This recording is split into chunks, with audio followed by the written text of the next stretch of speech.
కోనసీమ జిల్లా ఆత్రేయపురంలో కేరళ తరహాలో పడవ పోటీలను నిర్వహించారు. సంక్రాంతిని పురస్కరించుకొని పడవ పోటీలు జరిగాయి. దీంతో పాటు ఈత పోటీలు నిర్వహించారు. వీటిని తిలకించేందుకు పరిసర ప్రాంతాల నుంచి పెద్ద ఎత్తున ప్రజలు తరలివచ్చారు. ఆత్రేయపురంలోని ప్రధాన పంట కాలువలో ఈ పోటీలు జరిగాయి.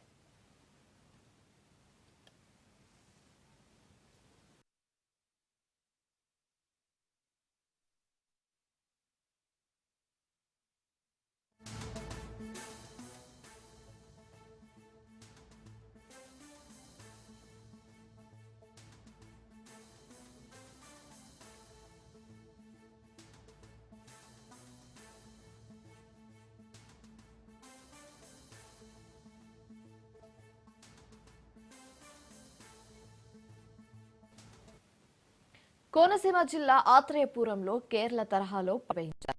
సంక్రాంతిని పురస్కరించుకొని పడవ పోటీలు జరిగాయి. దీంతో పాటు ఈత పోటీలు కూడా నిర్వహించారు. వీటిని తిలకించేందుకు పరిసర ప్రాంతాల నుంచి పెద్ద ఎత్తున ప్రజలు తరలివచ్చారు. ఆత్రేయపురంలోని ప్రధాన పంట కాలువలో ఈ పోటీలు జరిగాయి.